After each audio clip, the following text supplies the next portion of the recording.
volta para mais um episódio do Trauma Cast. E, gente, hoje eu tô com um convidado que eu não tô acreditando que ele tá aqui hoje na minha frente.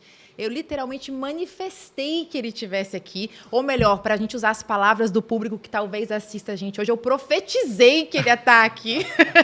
Desde o primeiro vídeo dele que eu vi na internet, eu falei para a Fabi, para minha sócia, para a Bruna, para o pessoal da equipe, eu preciso que essa pessoa venha no Trauma Cast. Vocês vão entender aqui ao longo do episódio, porque eu acho que o que ele fala tem tudo a ver com o que a gente traz aqui. E o meu convidado de hoje, ele é psicólogo, líder religioso, escritor renomado. Inclusive, ele escreveu um livro incrível chamado Intolerância Zero. E eu estou aqui tendo a honra de estar com o pastor Hermes Fernandes. Pastor, muito, muito obrigada de coração por ter aceitado o nosso convite. Natasha, eu me senti assim muito lisonjeado com o convite. Eu estava contando as horas e os minutos e para mim é um prazer enorme estar aqui com você nesse espaço. Incrível. E peço a Deus que nos dê a graça de, falando agora como pastor, né? Sim, à vontade. De dar a nossa singela contribuição num assunto tão pertinente, Sim, tão importante exato. quanto esse. Eu quero parabenizar você e a sua equipe pelo podcast, pelas pautas que vocês têm trazido aqui, que são pautas importantes demais e que, infelizmente, têm sido tão negligenciadas nos últimos tempos. Então, Exato. Parabéns e vamos que vamos. Vamos que vamos, pastor. Eu tô assim... É porque eu tô tentando fingir costume aqui na sua frente, tá? Mas por dentro estava nervosa desde que eu acordei, porque me emocionou muito a primeira vez que eu vi um vídeo seu, que na verdade foi aquele vídeo que viralizou, né? Onde você estava ali... se colocando contra o fundamentalismo religioso, naquele vídeo do pastor Valadão, que estava falando, tendo um discurso bem violento com relação à comunidade LGBTQI+. E quando eu vi aquele vídeo, sabe qual foi a minha sensação? Foi, eu não tô sozinha. Alguém interpretou o que Cristo disse da mesma forma que eu. E vou ser muito honesta e vulnerável aqui com você, que ao longo da minha vida eu me considero uma pessoa bastante espiritualizada, tenho meu caminho, minha busca, minha conexão com Deus tem mais de 15 anos, mas eu tive, às vezes, alguma resistência com relação às comunidades evangélicas por não concordar com algumas ideias, né? E não, provavelmente sei que não sou a única pessoa. Então, queria começar perguntando, né, essa coisa... Eu sei que você já está fazendo um trabalho há muito tempo, mas que teve esse momento aí de viralização nos últimos tempos. Você sente que mais pessoas te falam isso, que talvez você está sendo uma voz, um líder, para pessoas que não estavam se sentindo pertencentes na sua forma de acreditar em Deus? Existe algo que eu chamo de síndrome de Elias, né? Elias foi um profeta do Antigo Testamento que, num dado momento, se refugiou numa caverna e pediu a morte a Deus. E o argumento que ele usou para fazer esse pedido inusitado foi: Senhor, só restou eu.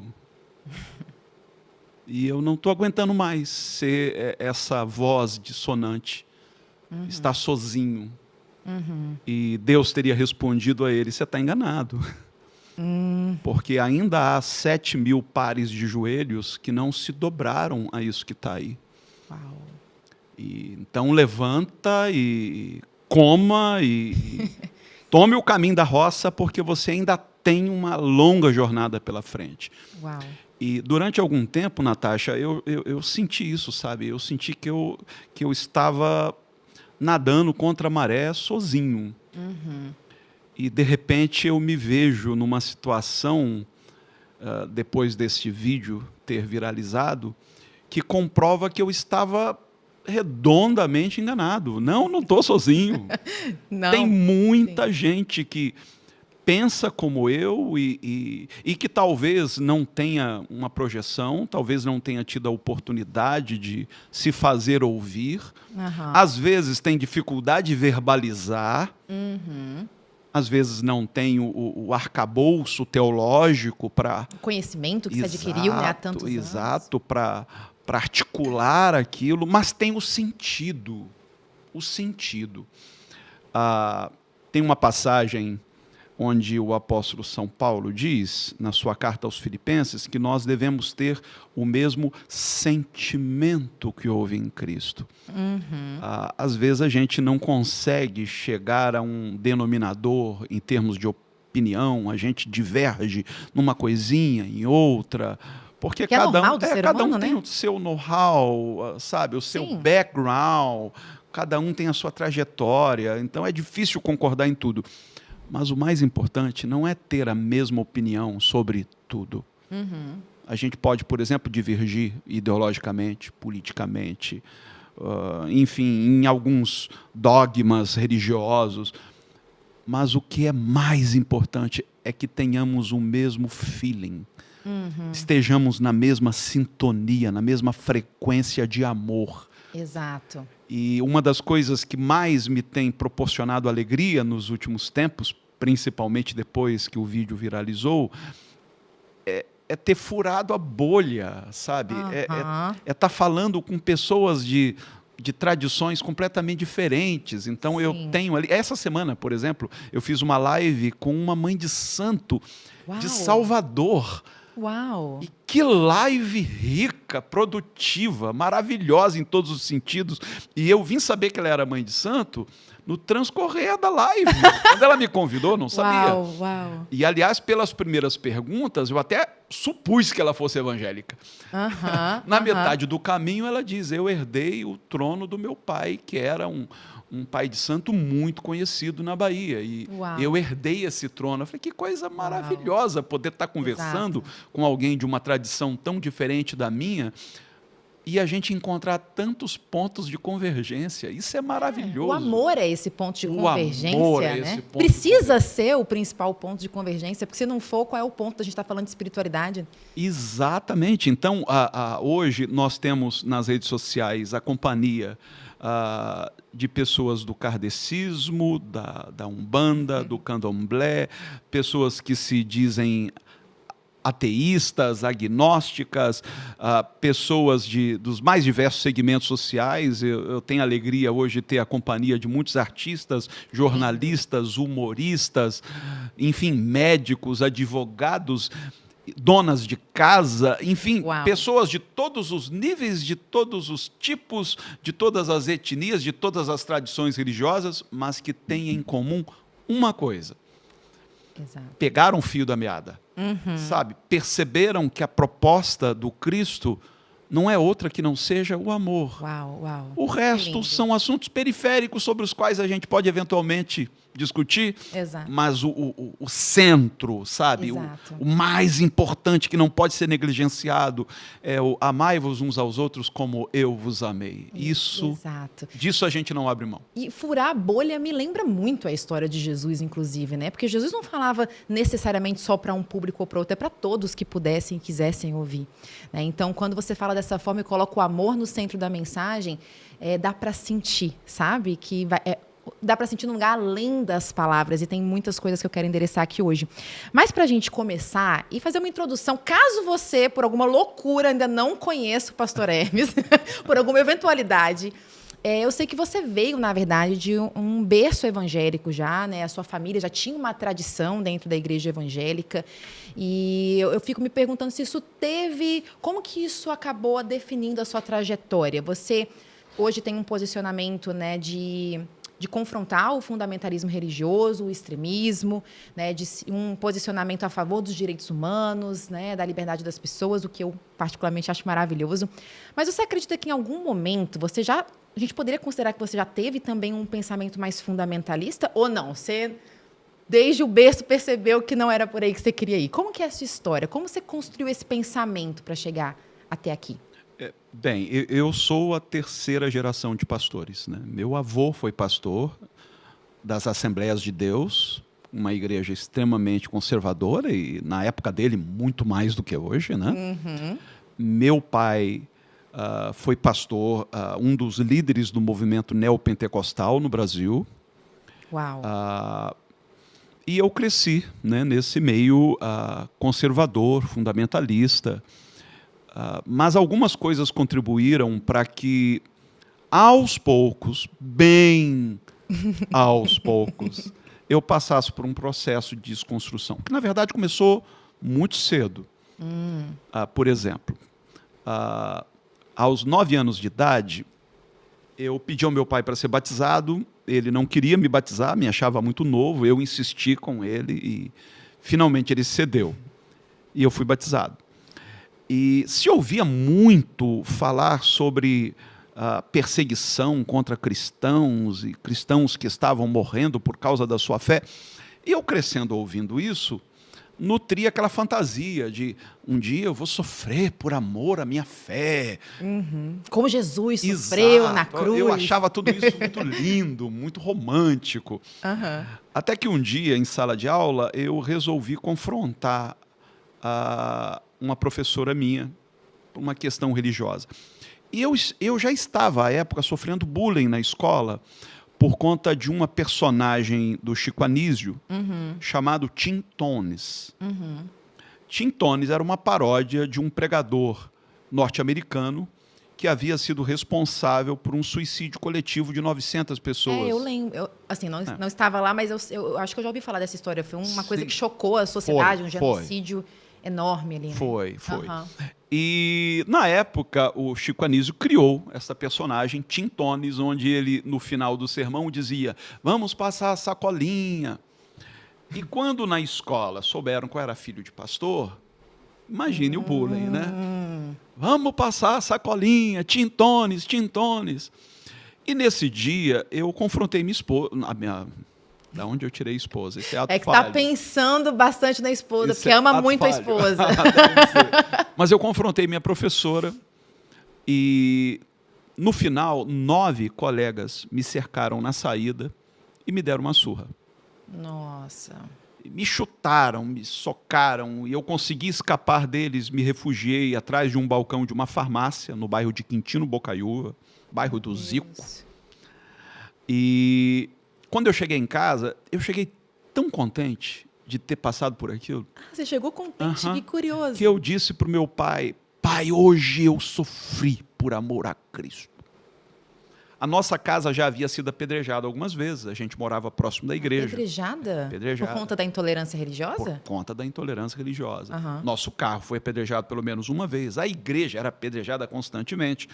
Então, tudo isso gerava no pequeno Hermes, de 9 anos, essa ideia de que sofrer pela causa do evangelho era algo extremamente nobre. Só que, para minha surpresa, meu pai me repreendeu. E disse: não, você não sofreu por amor a Cristo, você sofreu por burrice. Você não tem que discutir religião em sala de aula. Mas, pai, a professora falou isso e aquilo. Não, você não tem que se meter em briga por causa de religião. Pouco tempo depois, havia na sala de aula um casal de irmãos gêmeos, cujo menino tinha trejeitos efeminados. E esses mesmos 9 colegas que me cercaram e me deram aquela surra, também o cercaram e lhe deram uma surra. Eu tinha só 9 anos. É claro que esta foi uma elaboração tardia. Você teve ao longo do tempo. Em retrospectiva, eu fui observando. Mas, a partir disso, eu começo a perceber que havia algo em comum entre mim e ele. Eu pela minha fé, ele pela sua sexualidade. Eu começo, então, a desenvolver uma empatia por pessoas que sofressem por sua orientação sexual. Como eu disse, foi uma elaboração muito gradual. Né? Pouco antes disso, Natasha, é até um assunto que por muitos anos eu me calei, mas depois que a Xuxa, minha querida amiga Xuxa, resolveu vir a público contando o que ela havia sofrido, aquilo me encorajou a também vir a público e confessar o que eu sofri. Eu sofri abuso sexual dentro da igreja. Meu Deus. Igreja de que meu pai era o pastor. E por parte de uma das pessoas de maior confiança dele, um diácono. É justamente por isso que eu queria trazer o senhor aqui, sabe, pastor? E eu te agradeço por se vulnerabilizar aqui e trazer esse assunto que não é fácil para ninguém, né? Mas... E geralmente as estatísticas mostram que a maioria dos abusos acontecem com as pessoas de confiança, porque aí os pais deixam a criança, ou mesmo se não for um adulto, você confia na pessoa, você relaxa na presença dela, né? E a pessoa se aproveita dessa confiança. Sim, e foi exatamente o que aconteceu. Minha mãe, sempre muito envolvida na obra, geralmente aos domingos ela saía para visitar os hospitais. Mas você era criança quando isso aconteceu, né? Sim, foi antes do que eu acabei de relatar. Eu tinha 7 anos, Nossa. 2 anos antes.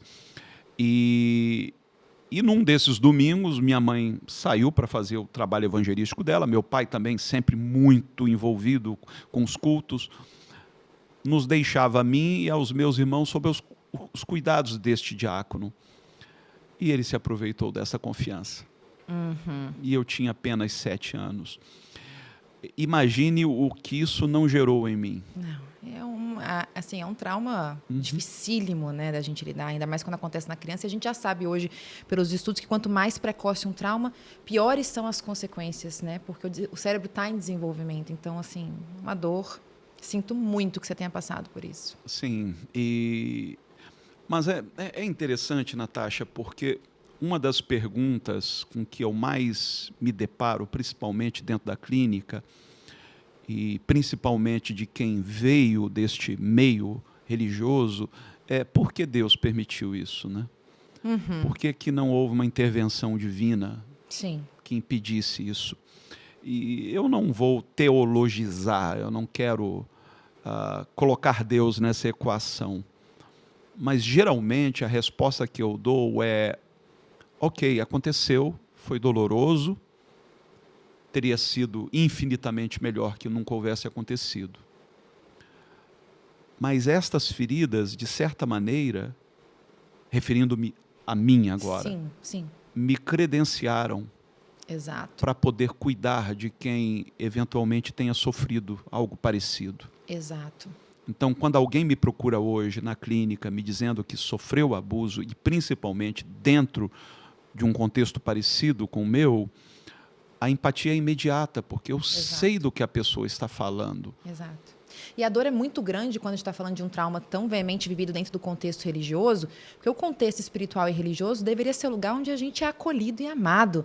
Então, acaba tornando o trauma, ele acaba extrapolando, inclusive, eu também já atendi clientes com questões parecidas, que viveram traumas dentro de um contexto espiritual e religioso, onde elas vão ficar com raiva de Deus. E vai acontecer uma cisão entre elas e Deus, que é muito dolorosa, porque são pessoas que tinham uma fé muito grande.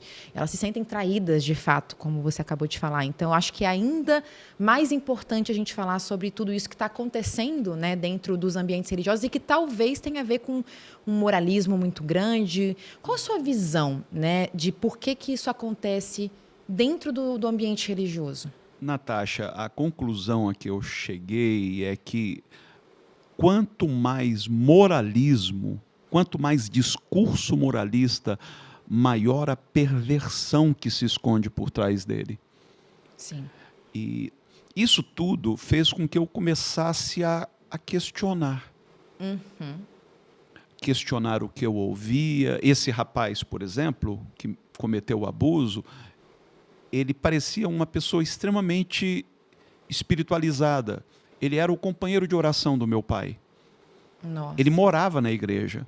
Meu pai todo dia saía de casa às 6:30 da manhã, mais tardar às 7, passava o dia inteiro na igreja, e era assim que meu pai chegava, a primeira coisa que ele fazia era tirar um momento de oração. E esse rapaz era quem orava com meu pai. Nossa. Então, gente, qualquer um que visse a atuação dentro da igreja diria: esse cara é o suprassumo da piedade, da santidade. E era uma pessoa pervertida. Uma máscara, às vezes, Uma né? uma máscara. Então, é um ambiente que esconde muitas doenças. Tem muita gente doente nesses ambientes. E pior é que prefere se calar. Tem medo de expor e ser acusado de ser o pivô daquilo. Não, a culpa é sua. O que você fez para sofrer aquilo? Exato. E não o que aconteceu de errado com você. Exato. Não é o que tem de errado com você. Eu acho que a gente tem que mudar essa visão para o que aconteceu de errado com você, porque quando a gente olha para um bebê, a gente só vê pureza, a gente só vê a graça de Deus naquele bebê. Então, o que foi construído, né, na vida daquela pessoa para que certas coisas acontecessem? E, óbvio, tem coisas que estão além, foi o que você falou, além do nosso controle, né? Eu também cresci num lar com violência doméstica e eu falo de trauma hoje porque eu tive que me recuperar dos meus próprios traumas, né? E, inclusive, o mais veemente deles foi ver meu pai tentando atentar contra a vida da minha mãe na minha frente, quando eu era apenas uma criança. E durante muito tempo eu tive raiva de Deus. Durante muito tempo eu falei: que Deus é esse que permite que uma criança passe por isso? Eu não tinha controle, eu não tinha culpa. Por que eu tive que estar nessa situação? O que eu fiz para merecer estar nessa situação? E a pergunta se estendia para o que tantas pessoas fizeram para estar em situações parecidas ou piores.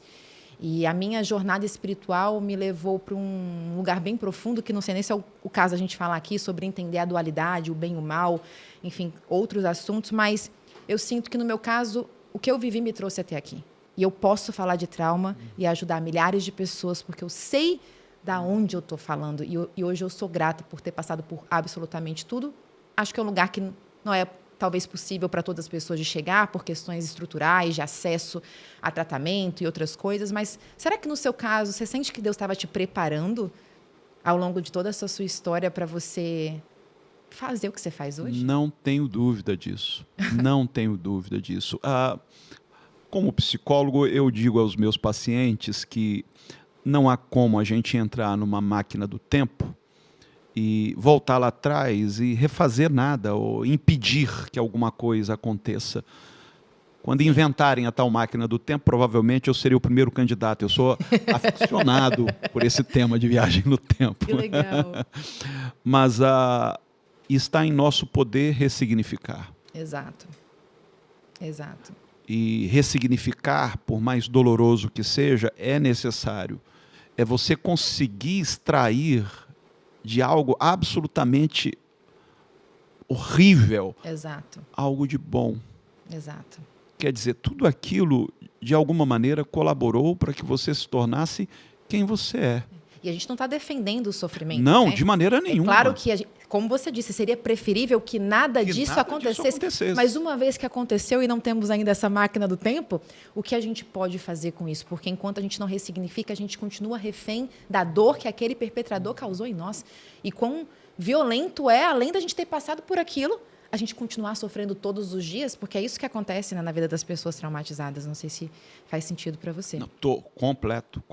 Sim. Agora, houve uma outra chave que virou na minha vida, que certamente foi a mais importante.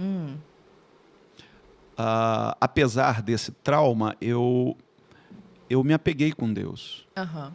Nunca me afastei, sempre estive muito envolvido com as coisas da igreja, com as coisas espirituais, sempre orei muito, compus muitas canções de louvores a Deus, eu sempre fui apaixonado por Deus. E tudo foi muito precoce na minha vida. Eu comecei, assim que eu me batizei, eu já comecei a pregar. Uau, e aos 17 anos, eu tive que assumir interinamente o pastorado de uma igreja. Uau!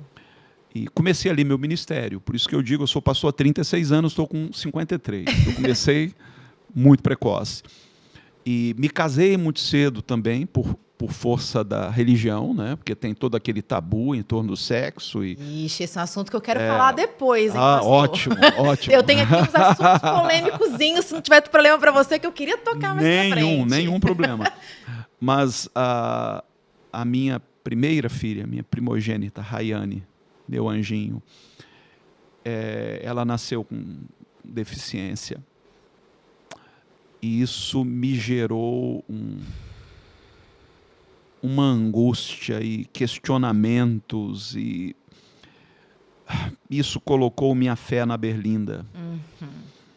Porque eu não conseguia entender por que Deus teria me dado uma filha que não se desenvolveria como as demais crianças. Segundo os prognósticos médicos, ela não falaria, ela não andaria. Nossa. E isso mexeu com a minha cabeça de tal maneira. E eu lembro uma vez que eu peguei minha filha, levei para os fundos da igreja e fiz uma oração meio desaforada. E falei: Senhor, para mim isso é assunto encerrado. nunca mais eu te peço pela cura dela, eu só vou te agradecer, porque a partir de hoje eu vou considerá-la como estando curada. Mas foi uma oração, sabe, bem mal criada. E o tempo foi passando e eu não vi nada acontecer. Ela continuava daquele jeitinho, o pescocinho mole, ela não engatinhava, enfim. Até que um dia eu acordei com um desejo muito grande de orar e me tranquei num quarto e comecei a questionar a Deus. E dentro desses meus questionamentos eu dizia: Senhor, eu tenho me dedicado a Ti desde a infância. Meu pai se dedicou a Ti a vida toda, meu avô, e eu acho que isso soma algum crédito contigo. E eu quero hoje, se eu tenho algum crédito, eu quero descontar esse crédito. Eu não aceito mais ver minha filha nessa condição. E eu fiz até uma comparação, porque meu vizinho era um bandista e tinha um centro em casa. E a neta dele havia nascido na mesma época da minha filha e era perfeita. E eu dizia: como assim, senhor? Tem alguma coisa errada aí. Não está batendo. Sim, e existe um pouco esse discurso, me corrija se eu estiver errada, na igreja evangélica, que se você orar, se você tiver fé e se você estiver fazendo a coisa certa, Deus vai realizar os milagres na sua vida. Eu imagino, não sei se eu Era em que eu acreditava desde a minha mais tenridade. Não sei se eu estou me equivocando, você pode me corrigir, fica à vontade, mas talvez no lugar de, caraca, eu estou dedicando aqui a minha vida toda e o que está acontecendo aqui? Por que eu não estou recebendo de volta, né? Sim. E naquele dia, eu senti uma presença muito forte dentro do quarto, que eu não tenho dúvida dentro da minha fé, era o Espírito Santo. E eu senti aquela voz falando no meu coração: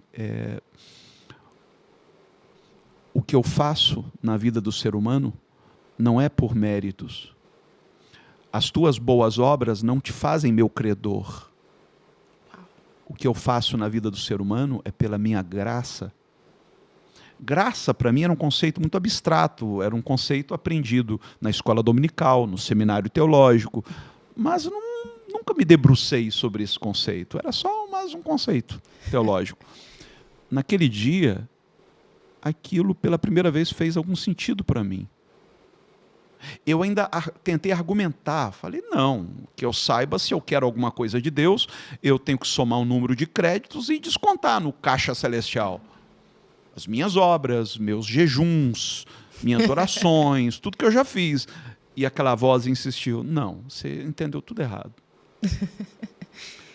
E eu não curei sua filha naquela oração desaforada que você me fez tempos atrás.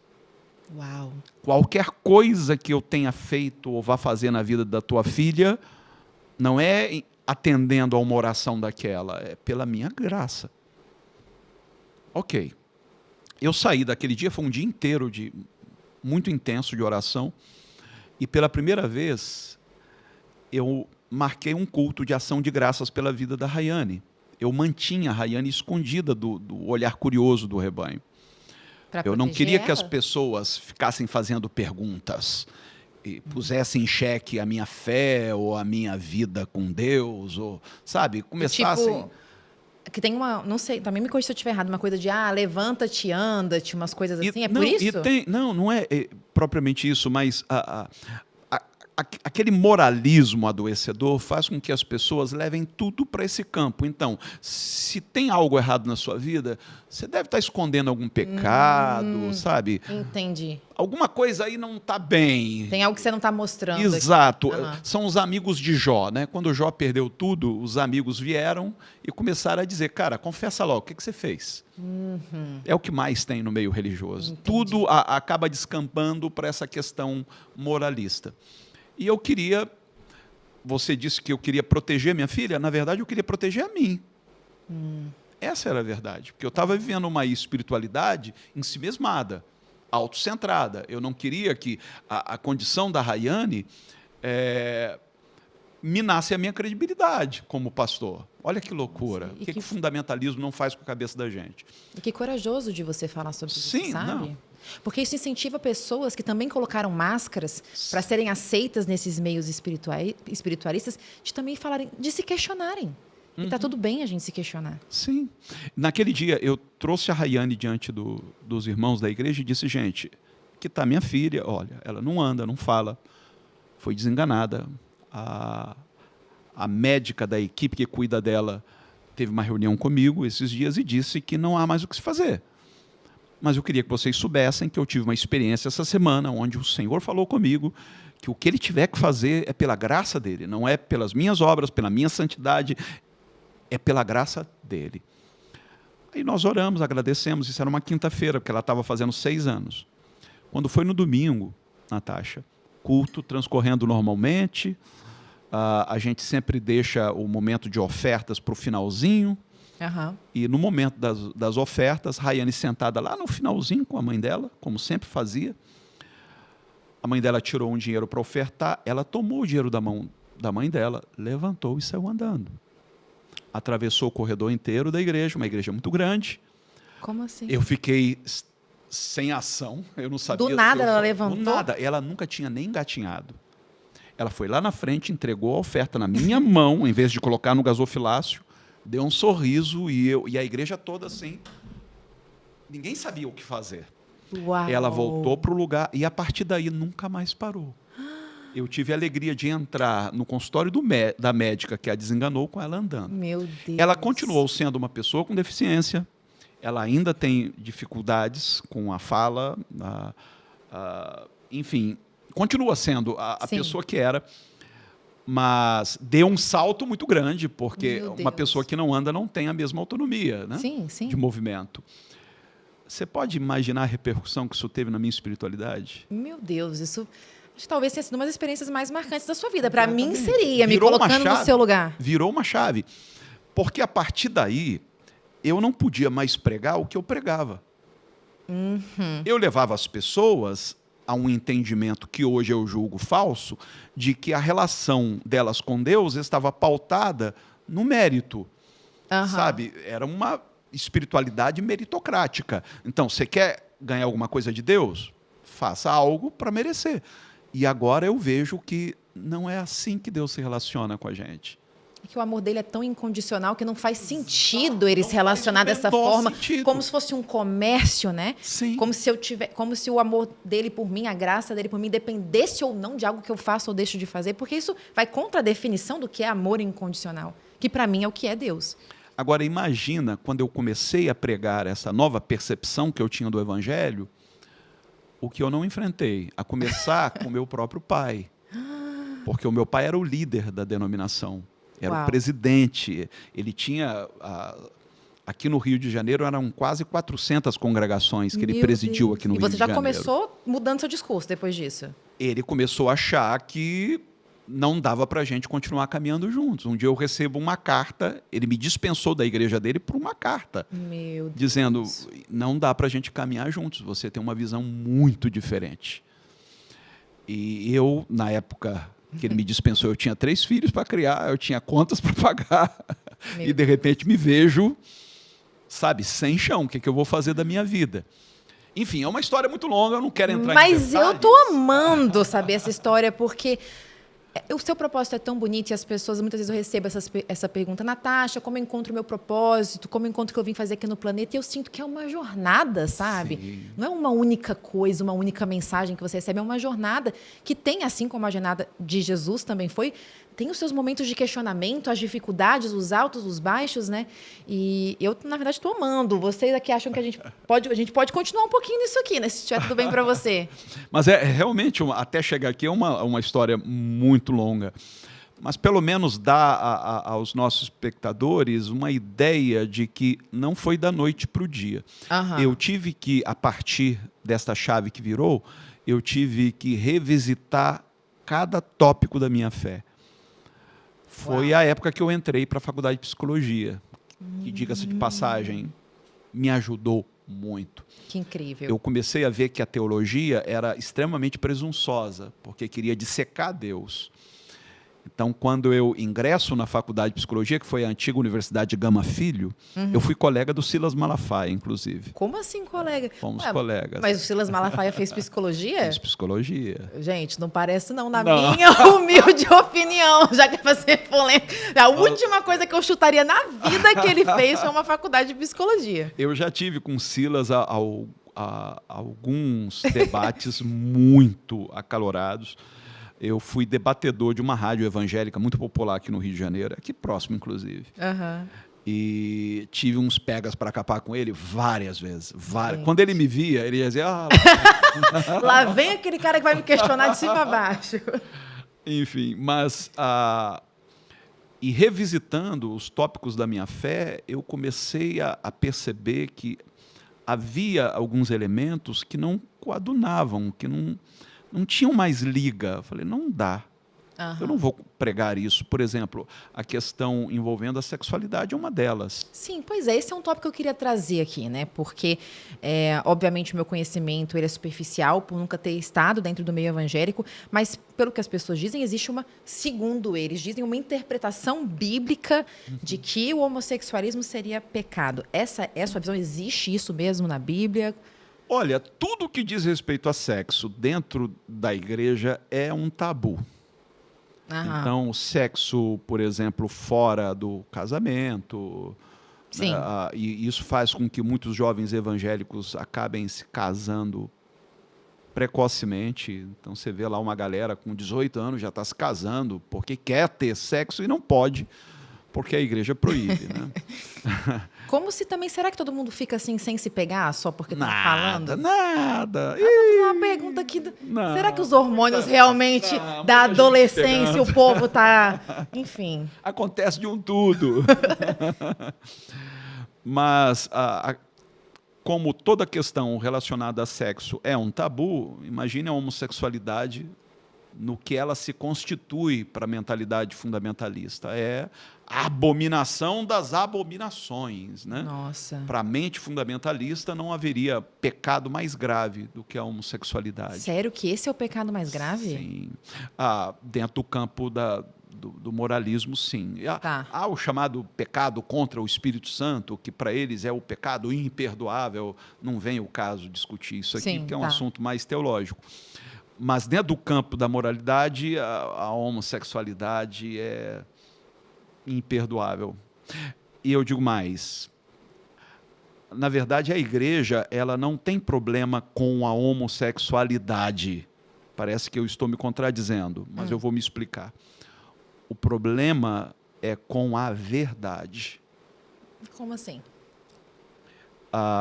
Se a pessoa for homossexual, mas viver uma vida extremamente discreta, a ponto de negar a sua sexualidade, não praticar, não ter qualquer relacionamento, a igreja vai fazer vista grossa. Está todo mundo percebendo que ela é homossexual, mas não é assunto, ninguém fala, deixa quieto, porque ela vive ali o celibato, sabe? Às vezes, para não dar na pinta, eu já vi casos assim, tá? De um homossexual ter uma amiga que é tão amiga dele que aceita forjar uma relação para ficar bem com os irmãos. Meu Deus. Quando ele começa a ouvir aquele burburinho, acho que ele é gay, ele nunca apareceu com uma namorada, tal. Aí ele tem aquela amiguinha, falei, você topa dizer que é minha namorada? Meu Deus. Isso é de uma violência. É uma violência profunda, porque para mim o maior trauma que a gente pode viver do ponto de vista psicológico é o trauma da gente não poder ser nós mesmos. Isso corrói a gente diariamente. O medo constante de que a gente vai ser julgado e criticado por ser quem nós somos, que a gente tem que calcular, eu não posso ter esse trejeito, eu não posso fazer isso, gera uma química do estresse no corpo tão grande que vai gerar aí a base da grande parte das doenças. Isso para mim assim é bem pertinente com o assunto do nosso podcast aqui de trauma. Há uma passagem onde o apóstolo São Paulo vai dizer, numa das suas cartas aos Coríntios, que onde está o Espírito do Senhor, aí há liberdade, é o que ele diz. E nós, com o rosto descoberto, isto é, sem máscara, somos transformados pelo Espírito do Senhor. que eu costumo dizer? Se há alguma transformação empreendida pelo Espírito Santo em nós, ela tem como ponto de partida o que somos e não o que fingimos ser. A religião acaba sendo uma fornecedora de máscaras. Se tem um pecado que Jesus combateu com muita veemência, foi o pecado da hipocrisia. Por isso que ele tinha aqueles confrontos épicos com os fariseus, com os religiosos. De entrar no templo. Ele os chamava de hipócritas. Hipócritas. Hipócrita quer dizer mascarado. Uau. Quando diz que onde está o Espírito do Senhor, quer dizer, o ambiente ali da igreja deveria ser um ambiente saudável, onde as pessoas desfrutassem de uma liberdade que lhes conferisse a possibilidade de serem autênticas. Uau. Ele diz lá, onde está o Espírito do Senhor, ali há liberdade. Como é que, dentro do fundamentalismo, isso é interpretado? Principalmente no fundamentalismo pentecostal. Liberdade para cultuar, liberdade para, durante o momento de culto, gritar, se quiser gritar, levantar as mãos, se quiser levantar as mãos, plantar bananeira, se quiser plantar bananeira. Isso é a liberdade conferida pelo Espírito Santo? Não. Inclusive, eu não entendi qual é o sentido de terem dito que é essa liberdade, porque o verso todo que você falou aqui, para mim, não me passou esse sentido. Exatamente. Mas a pessoa, às vezes, ela está tão doutrinada que ela não consegue enxergar outra coisa que não seja aquilo que o seu pastor diz que é. E o pastor é autoridade inquestionável dentro da igreja. Questioná-lo é questionar o próprio Deus. Mas isso é problemático, né? Terrivelmente, porque daí vem o abuso. Exato. O abuso vem daí. O pastor, muitas vezes, em alguns ambientes, os mais insalubres possíveis, o pastor diz até com quem a pessoa deve se casar. Isso e coloca na conta de Deus. Ó, Deus me mostrou que você deve casar com fulana. E aí? Como é que eu vou questionar? Ele é um ungido de Deus. É por isso que a igreja foi e tem sido um instrumento político. Porque em quem o pastor disser que o rebanho deve votar, o rebanho vai votar. Quando os políticos descobriram isso, cara... imagino que eles pensando assim, vamos fazer alguma coisa aqui a respeito. Por que a bancada evangélica é a maior que tem no Congresso hoje? Sim. Como é que essa turma se elegeu? É um lobby da fé, né? Pânico moral. Sim. Eu sei que a gente está descambando para outro assunto, mas está interligado. Sim. Porque você diz, por exemplo, gente,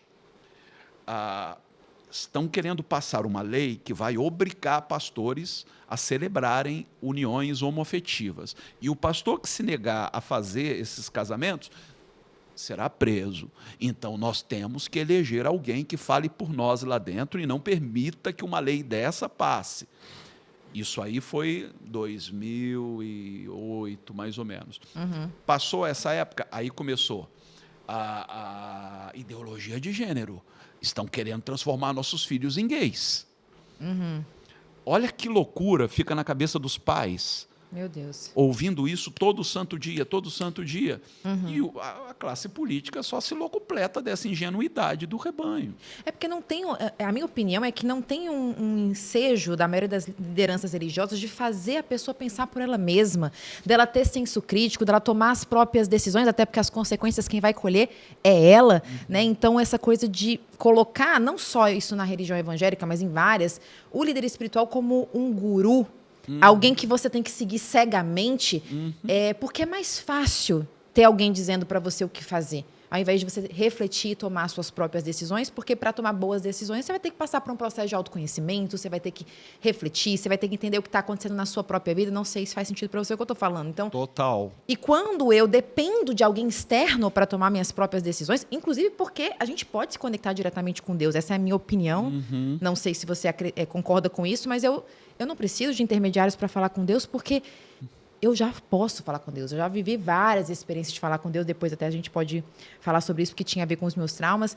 Mas acaba que vira uma massa de manobra, porque se você faz tudo o que eu falo para você fazer, sem ter senso... E, aliás, o senso crítico é como se ele fosse desencorajado. Por exemplo, pastor, mas por que foi interpretado desse jeito, né? Esse versículo? Será que isso não quer dizer isso? Isso existe espaço para ser feito? Pelo que você está me dizendo, não. Não. É proibido questionar.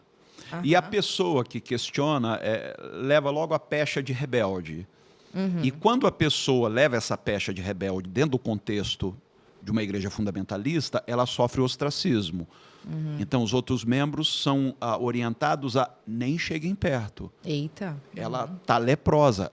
Isso é falado. Isso é lepra. É a lepra do pecado, da rebeldia. Aí pega uma passagem lá do Velho Testamento que diz que o pecado de rebeldia é como o de feitiçaria. Então, aquele irmão ali não deve nem mais ser chamado de irmão. Ele é rebelde. Olha que loucura, gente. Então, na sua opinião, qual seria o evangelho? Qual é a visão da Bíblia do Cristo que deveria estar sendo pregado nas igrejas? Cristo muda tudo. Cristo é a chave hermenêutica. Qualquer interpretação bíblica que não tome Cristo como ponto de partida vai nos levar a esse tipo de abuso, a esse tipo de... Distorção, talvez. De distorção, exatamente. E quando você diz Cristo, você está querendo dizer como se fosse amor. Sim. Porque, e a mensagem de Cristo, o que acontece? A igreja, ela acaba focando muito na divindade de Cristo. Então, Cristo é Deus que se fez humano, beleza, eu como cristão não tenho o que discutir, é um dogma da minha fé, e que morreu pelos nossos pecados, beleza, não há o que se discutir, ressuscitou, foi para o céu, tudo beleza. Mas para aí, o que Cristo ensinou? Amai-vos uns aos outros, assim como... Sabe, qual era a ênfase dele? Não, isso não importa. Aí eles vão para o Velho Testamento, porque o que está lá no Velho Testamento é que interessa. Mas Cristo não veio justamente questionar o Velho Testamento? Exatamente. Cristo veio nos trazer uma nova percepção acerca de Deus. Quando a gente diz, porque a Bíblia é a palavra de Deus. Não, a Bíblia não é a palavra de Deus. A palavra de Deus é Jesus. Jesus, ele dizia, ouvistes o que foi dito? Aí se referia, né, aos profetas, ao Velho Testamento, aí ele complementava, eu, porém, vos digo. Isso que me importa, o que ele diz. Então, o que ele estava contradizendo, inclusive, o que estava lá no Antigo Testamento. Não é que ele estivesse propriamente contradizendo, ele estava oferecendo uma nova percepção daquilo. Não era... Uma atualização, talvez. Exatamente, uma atualização. Por exemplo, quando ele introduz a ideia de que Deus é Pai, quando ele ensina o Pai Nosso, para nós que crescemos ouvindo isso, não faz muita diferença. Mas para os religiosos da época, chamar Deus de Pai, como assim? Pai? Deus é o soberano, todo-poderoso, Pai. E Jesus ensinava a chamá-lo de Abba, que no aramaico quer dizer paizinho, ou como dizem os baianos, painho. É muita intimidade. Então foi um conceito absolutamente revolucionário. Uau. Que até hoje... De aproximação, Exato, né? Até hoje os cristãos não deram conta de assimilar. Porque os cristãos estão sempre recorrendo a um intermediário. Você sabe qual é o meu sonho? O meu sonho é que... Você vai se escandalizar com o que eu vou dizer, mas é verdade. É que eu, enquanto pastor, me torne obsoleto. Uau. Eu quero que chegue o dia em que ninguém vai precisar de um sacerdote. Porque todos terão sido levados à consciência de que eles podem se achegar a Deus sem precisar de nenhum intermediário. Uau. Gente, Deus está acessível. E a gente pode, claro, se juntar para louvá-lo juntos. Sim, isso não é o ponto, né? Até sim. porque nós somos seres que vivem em comunidade, somos mamíferos, feitos para nos conectar. Mas que eu também possa ter essa oportunidade, né, de ali na minha casa, no meu lar sagrado, me conectar com ele também. E ele próprio disse, quando você quiser falar com Deus, fecha a porta do teu quarto. Olha que coisa extraordinária. Uau. Porque ele pega o sagrado, tira do templo e leva para o domicílio do fiel. Sim. O teu quarto é o teu lugar sagrado. É o teu templo também, né? E uma coisa linda que eu amo que você fala é que é como se Jesus estivesse vindo para a gente criar uma nova humanidade. Isso ressoa muito para mim, porque eu acho que tudo que está acontecendo nos últimos tempos talvez é isso. A mensagem dele ecoa até hoje, e quando a gente age de acordo com essa mensagem de amor, a gente começa a construir, né, essa nova humanidade. E talvez para a gente chegar nessa nova humanidade, esses conceitos religiosos precisam, como você mesmo fez, eu revisitei cada ponto da minha fé. Talvez seja um momento da gente revisitar e ver aquilo que não está em ressonância com essa mensagem de amor, né? Inclusive, aquilo que não é confirmado pela ciência. Sim, é verdade. Não deveria haver esse entrincheiramento entre religião e ciência. Verdade, total. Então, aquilo que a ciência não confirmasse, eu, no mínimo, deixaria em aberto. Não tornaria aquilo um dogma, sabe, que se tornasse pivô de discussões entre mim e a classe científica, Sim. ou entre mim e a classe artística, ou entre mim e quem quer que seja. Exato. Vou lhe dar um exemplo. A teoria da evolução, né? Que para muita gente é um bicho de 7 cabeças Nossa, esse é um ponto bem polêmico, vai né? na contramão do que diz a Bíblia. Gente, não dá para fazer uma leitura literal de algumas passagens bíblicas, porque a Bíblia jamais pretendeu ser um livro científico. É um livro que contém poesia, mitos, metáforas, Sabedoria. parábolas. O próprio Jesus recorreu a parábolas o tempo inteiro. E isso Até porque é uma forma simples de explicar para as pessoas daquela época conceitos Exato. complexos, né? Exatamente. Então, hoje, em plena era da informação, com um avanço científico, eu manter uma fé infantil, Uau. sabe, que acredita em cobras que falam, que acreditam em bonecos de barro que passaram a ter vida. Será que as pessoas não percebem que aquilo é uma metáfora? E que encerra um significado profundo. Com certeza. E quando a gente para no literalismo, a gente acaba perdendo o sentido mais profundo. Até a profundeza do que aquilo está falando, porque a gente está na figura literal. Não, realmente era uma cobra. Tá, mas o que isso quer dizer? Exato. Qual é o sentido profundo por trás? Até empobrece a mensagem em algum sentido, né? Exatamente. A igreja, ela, quando eu digo a igreja, né, eu digo com muito carinho, porque apesar de tudo, eu tenho um profundo respeito pela igreja. Mas ela precisa fazer uma análise crítica das posturas que ela vem adotando ao longo dos séculos e perceber quais delas se tornaram anacrônicas, se perderam. Há questões que hoje têm relevância e que, durante o período primitivo da igreja, sequer eram ventiladas. Questões como, por exemplo, questões envolvendo bioética. Por que os apóstolos se debruçariam sobre isso? Não tinham qualquer pertinência, ninguém imaginava que haveria uma evolução científica tão grande, né? A ponto de hoje nós termos o genoma humano mapeado. Então, se hoje nós, cristãos do século XXI, nos deparamos com essas questões e não encontramos respostas nas Escrituras, porque elas, em momento algum, citaram isso, porque não eram questões na época. Ora, nós temos, como cristãos, a crença de que o Espírito Santo nos foi dado, conforme prometeu Jesus, para nos guiar em toda a verdade. Então, o Espírito Santo aguça em nós esse senso crítico, sabe, nos confere autonomia de pensamento. O Espírito Santo, ele não nos impõe verdades, ele nos guia. Eu gosto quando Jesus diz isso, ele vos guiará.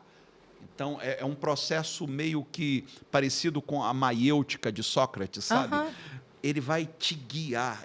Não adianta você querer respostas prontas. Para acessar por você mesmo, porque é aí que as respostas têm valor. Exato. Porque você sente a resposta. Uma resposta emprestada, ela não é uma resposta suficiente, porque ela não é sua, não é uma conclusão que você chegou a você mesmo, ela não te transforma da mesma forma. Exatamente. E é uma jornada que cada um de nós tem que trilhar. Como seres humanos e seres espirituais. Não dá para terceirizar. Não dá. Sabe, não dá para você eleger um guru espiritual a quem você recorre de tempo em tempo e ele tem todas as respostas.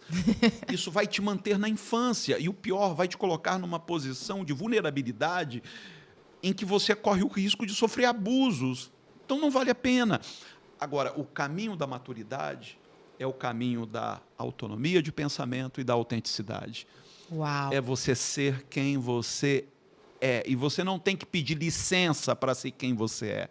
Apenas seja autêntico. Deus te ama exatamente como você é. Sabe, você foi feito por Deus sob medida, para ser quem você é, no tempo em que você está vivendo. Então, não queira simplesmente se anular, se sabotar, tentando se adequar a expectativas de terceiros, muitas vezes colocadas em nome de Deus, como se Deus quisesse aquilo de você. Não, Deus te deu autonomia.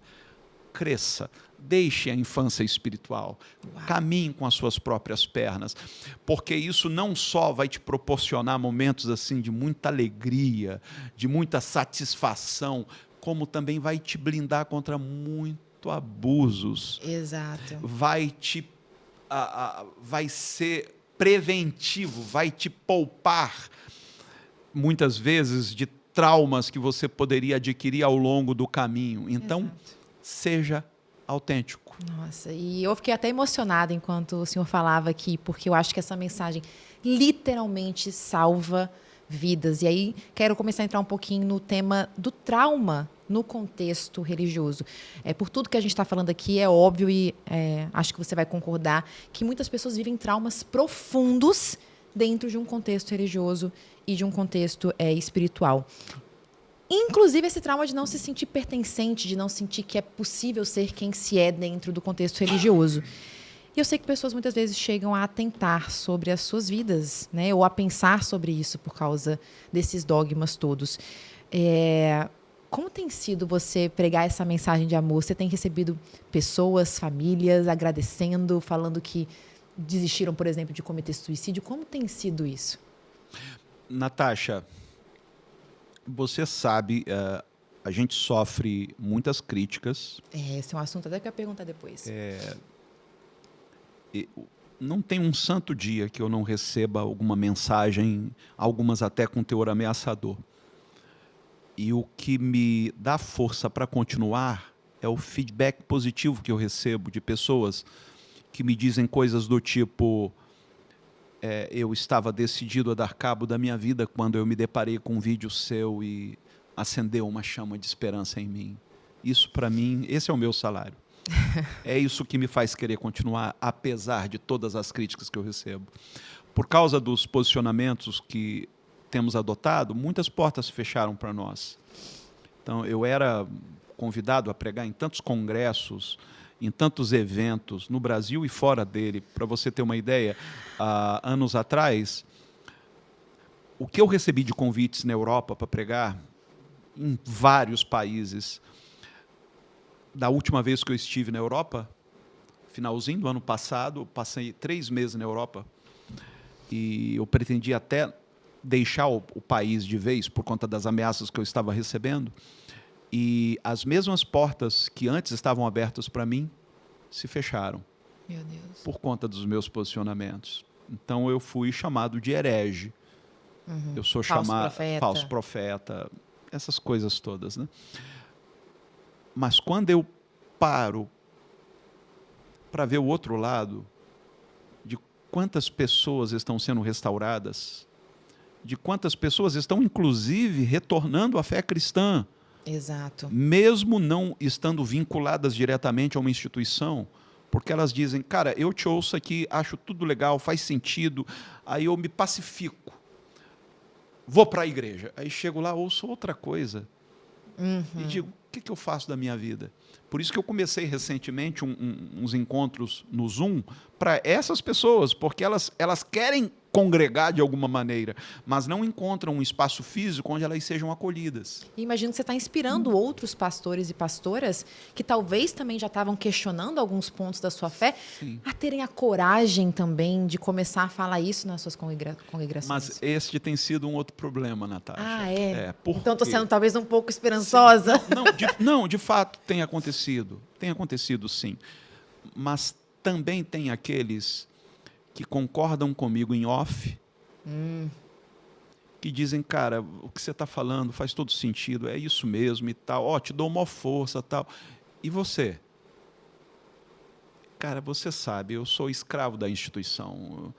Eu tenho que pregar o que se espera que um pastor da minha denominação pregue. Meu Deus. E cadê a verdade, né? Conhecereis a verdade e a verdade vos libertará, não é isso que Jesus disse? Exatamente. Eu tive uma vez um debate com um pastor, acho que eu não vou dizer o nome dessa vez. Mas foi vou te deixar à vontade que nós foi um somos... debate bem acalorado. E o mediador do debate deu razão a mim. Falou, não, acho que o pastor Hermes está com razão. E ele ficou bufando. E no intervalo do debate, ele me procurou no corredor e disse, cara, você tem que entender minha posição. Eu posso até concordar com você, mas eu não posso dizer isso com o microfone ligado. Meu Deus. Porque eu tenho uma reputação a zelar. Nossa, então o que você está dizendo aqui é que nos bastidores, vários pastores, e aqui eu vou chutar... Talvez alguns conhecidos? Sim, o que eu estou mencionando aqui é um extremamente conhecido. Concordam com você, te falam nos bastidores que é isso, mas não podem falar diferente. Isso me lembra um pouco uma coisa que eu ouvi você falando também, uma frase, eu até tinha anotado, que eu acho que era a máquina eclesiástica é a conversão, no sentido de que é esperado que eu fale isso e que eu converta fiéis para que eles paguem o dízimo, para que a igreja... É por aí ou não? Eu não vou dizer em 100% dos casos, mas não, claro, em muitos casos, sim. Nem eu. Em muitos casos, sim. Você tem que manter a máquina girando. E as engrenagens precisam ser lubrificadas. Então, tudo passa a ser em série, sabe? Por exemplo, ontem eu me deparei... tem 2 pastores também muito conhecidos que estão discutindo nas redes sociais. Tiveram alguns confrontos. E eu vou até dizer uma bobagem aqui, se quiser, vocês censuram. Parece 2 meninos querendo medir quem é mais bem...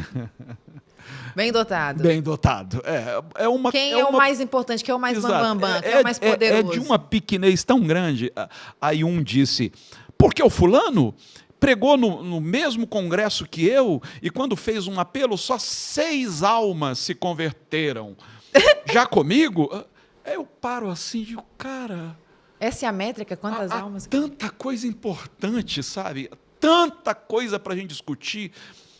Questões como, por exemplo, a preservação do meio ambiente. Ninguém está falando disso. Exato. Questões como a pedofilia. Por que a gente não toca nisso? A gente tem que tocar nessa ferida, porque está acontecendo. Tem crianças sendo abusadas. Estupro marital é outro assunto. Exato. Está acontecendo muito. Como é que se lida com isso? Esses assuntos não são tratados. Mas se eu converti 6 almas e você 30, isso é que é o importante, né? Quando eu participava desses debates, tanto em rádio como em televisão, olha, era indigesto os bastidores, porque tudo girava em torno disso. Porque eu agora comprei um terreno de 20 mil metros quadrados, vou construir uma igreja para 5 mil pessoas sentadas, aí o outro, não, porque eu estou fazendo isso... E eu achava aquilo tudo tão pequeno. E quando ligava os microfones, aí vinha aquele papo de piedade, de santidade, de moralismo. E nos bastidores os assuntos eram tão bobos, tão infantis. Isso tudo foi me revirando o estômago. Mesmo assim, eu me mantive participando desses debates, porque... eles sempre me convidavam porque eu era o cara que ia trazer um contraponto ali. Que era um debate, né? Não era para todo mundo entrar num consenso, senão não era debate. Então, eles diziam, quando o Hermes não vem, é consenso. Quando ele vem... Mas até que houve um debate, e que até viralizou, inclusive, o trechozinho, o corte que fizeram, com o Marco Feliciano. Eu vi esse trecho. E que eu dei uma saia justa nele, com aquele assunto ridículo de que a África seria um continente amaldiçoado. Meu Deus. E eu o confrontei ali, e aquilo deixou a direção daquela emissora em maus lençóis, porque eles eram muito amigos do Marco Feliciano. Uau! E pouco tempo depois me limaram das rádios evangélicas que eu participava, Melodia, 93 FM. por conta dos meus posicionamentos, teve até um debate onde estava se falando sobre a profissionalização da prostituição. É óbvio que os pastores iam ser contra. E eu disse, eu sou a favor. Mas como assim, cara? Você é a favor de um pecado? Eu falei, não, eu sou a favor de que o ser humano seja tratado com dignidade. Então, a vida de uma profissional do sexo já é um inferno suficiente. E eu, como religioso, não vou querer tornar esse inferno mais quente do que ele já é. Eu não vou roubar delas esse direito, inclusive o direito de se aposentarem.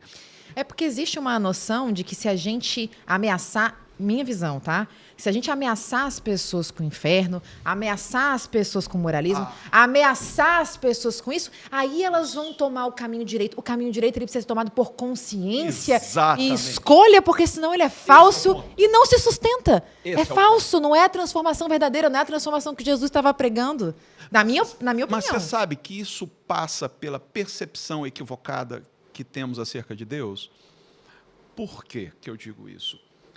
A religião, ela criou um ídolo que não precisa ser necessariamente um objeto material, mas um ídolo enquanto projeção. Nós projetamos na figura de Deus nossos próprios preconceitos, nossos medos, e dizemos, este é Deus. Como se Deus fosse a nossa imagem e semelhança, e não ao contrário. Nós invertemos as coisas. E esse Deus criado à nossa imagem e semelhança, ele é um Deus que suborna as pessoas com o céu ou com as bênçãos e as chantageia com o inferno ou com as maldições e os castigos. Sinceramente, eu não acho um Deus assim digno de ser adorado, porque é um Deus perverso. Que castiga, que pune, que maltrata. E é um Deus que tem mais a ver com as acusações que o diabo faz no livro de Jó. O livro de Jó, na verdade, é literatura poética, aquilo não é histórico, mas tem lições ali maravilhosas. E diz o texto que o diabo chega para Deus e Deus pergunta, você viu o meu servo Jó? Como ele é fiel, como ele é correto, justo? E o diabo então faz uma acusação, diz, o Senhor o suborna para isso. Quem é que não seria fiel com tanta bênção? O Senhor protegeu o cara tem tudo, tem uma família linda, é próspero, tem saúde, agora, me dê permissão para tirar o que ele tem e vamos ver se ele continua fiel. Uau. E naquela narrativa, Deus dá essa chancela, vai lá, vamos ver se ele não é fiel. E o diabo vai lá e tira tudo de Jó, e ele permanece fiel. É quando surgem uns amigos de Jó dizendo, cara, você deve ter algum pecado, você está escondendo alguma coisa. E no final, Deus restitui em dobro, e enfim, Jó tem a sua sorte completamente mudada. Mas qual é o ponto? A acusação que o diabo fez a Deus está sendo endossada hoje pela igreja evangélica. Porque ela diz, se você for correto, se você fizer tudo certinho, não atrasar o seu dízimo, der suas contribuições regularmente e se adequar à doutrina da igreja, à moralidade pregada pela igreja, Deus vai te abençoar. É moeda de troca. Era a ideia que eu tinha quando eu cobrava de Deus a cura da minha filha. Porque eu estava fazendo tudo certinho, por que ele não estava me abençoando? Exato. Agora, se você fizer tudo errado, o inferno te espera. Cara, que imagem perversa de Deus. Eu não consigo amar um Deus assim. E me parece, inclusive, a forma como a gente educa as crianças, através do castigo, querendo ensinar através ali do grito, né? E a gente já sabe que, enfim, a psicologia já vem demonstrando o quanto isso é prejudicial para o desenvolvimento cerebral das crianças. E você falou uma coisa também, não sei mais, porque eu assisto vários conteúdos seus, então não sei mais aonde que eu ouvi essa frase, mas você falou assim, eu não consigo admitir que quem foi perseguido seja capaz de ser perseguidor. E isso me lembra um pouco da história do próprio cristianismo, né? Quando Jesus começa a pregar e tudo mais, ele sofre muita resistência, e quem seguia Jesus também sofria muita resistência, ou seja, foi perseguido. Da onde vem essa sua fala? Da onde vem essa fala de que como que você acha que o perseguido virou o perseguidor? É um mistério. Mas, de fato, os 3 primeiros séculos da era cristã foram marcados por perseguições muito severas por parte do Império Romano e por parte de outros agentes também. Os cristãos eram lançados às feras, eram queimados vivos. Nero, por exemplo, quando incendiou Roma, porque ele queria fazer algo lá e o Senado não queria deixar, ele pegou e mandou incendiar Roma e colocou nos ombros dos cristãos. Não, foram eles. E qual foi o castigo? Transformá-los em tochas humanas. Por várias noites, Roma foi iluminada por seres humanos sendo queimados vivos. Meu Deus. Então, nós temos uma história de muita perseguição. Daí eu dizer que é inadmissível quem sofreu intolerância, perseguição, agora ser intolerante. Muito pelo contrário, nós temos o dever de combater a intolerância. Nesse papo que eu tive essa semana com a mãe de santo, a quem me referi agora há pouco, assim que nós entramos nesse assunto, eu disse a ela o seguinte, veja os pontos em comum que a religião cristã tem com as religiões de matriz africana. Nós fomos perseguidos lá no início, e ainda somos. Há focos de perseguição dos cristãos em vários países do mundo. Sim, sim. Então, a perseguição continua, ela não parou. No Brasil, não. Aqui já tivemos perseguição, e eu passei por uma fase de muita perseguição. Hoje virou modinha. Tem um monte de artista aí que se diz crente, virou moda ser crente. Mas os fiéis de religiões de matriz africana começaram a ser perseguidos tão logo chegaram ao Brasil. Sim. Tiveram que se submeter a um processo de sincretismo religioso, caso contrário, não teriam permissão para cultuar as suas divindades. E hoje seguem sendo perseguidos. Só que hoje quem é que os persegue? Justamente quem tem um histórico de perseguição. Não faz sentido. Não faz sentido quando eu leio a notícia de que crentes invadiram um centro, um terreiro de Umbanda, Candomblé, e saíram quebrando os objetos sagrados daquele culto. Isso é inadmissível. Sim. Pelo contrário, nós tínhamos que somar com eles. Algumas pessoas às vezes se escandalizam quando eu digo, principalmente os irmãozinhos mais devotos, mais fundamentalistas, quando eu digo, se eu passo, por exemplo, por uma encruzilhada e vejo lá fiéis de uma religião de matriz africana arriando ali o seu despacho, não sei se esse é o termo técnico, enfim. Nem eu também não vou nem conseguir. no lugar de fala. Não vou conseguir te ajudar nessa. Mas eu me regozijo. Por que me regozijo? Porque a liberdade de que ele desfruta é a liberdade de que eu desfruto, de que os da minha fé desfrutam. Dia desse eu estava na Praça da Sé, em São Paulo, a gente estava distribuindo cobertores para as pessoas em situação de rua, e tinha lá os crentes com aqueles megafones pregando, sabe, vociferando. Por mais que eu não ache que esse tipo de pregação seja muito eficiente, se bem que o meu pai se converteu numa pregação assim, mas não é lá muito eficiente nos dias atuais. Mas eu me alegro pela liberdade que nós temos de um irmãozinho poder fazer aquilo. Da mesma maneira como me alegro quando eu vejo um fiel de uma religião de matriz africana arriando o seu despacho. Que lindo. É liberdade. E você escreveu um livro, né, que acho que com 500 páginas, não é isso? Sobre... 515. Meu Deus. A primeira edição eram 505, a nova edição são 515 páginas. Sobre intolerância religiosa. Foi isso que te motivou a escrever esse livro? Como foi a história? Como que você acabou escrevendo esse livro? Bem, em 2015, eu fui contactado por uma equipe jornalística da Globo, me pedindo para fazer uma entrevista para um documentário chamado Intolerância. Mas eles queriam fazer a entrevista na igreja e durante um culto. Falei, ok, eu achei diferente, mas não é problema. Convidei os irmãos para um horário que não era horário de culto, mas a igreja lotou. E eu fiquei pensando e pedindo a Deus uma estratégia, algo que falasse mais do que palavras. E aí me veio aquele insight e eu convidei algumas pessoas para participarem do culto, representando segmentos religiosos ou segmentos sociais vítimas de intolerância por parte da igreja evangélica. E convidei essas pessoas a subirem ao púlpito durante o culto. Então, nós tínhamos alguém representando as religiões de matriz africana, vestida, né, uma mãe de santo. Convidamos alguém representando a população LGBTQIAPN+.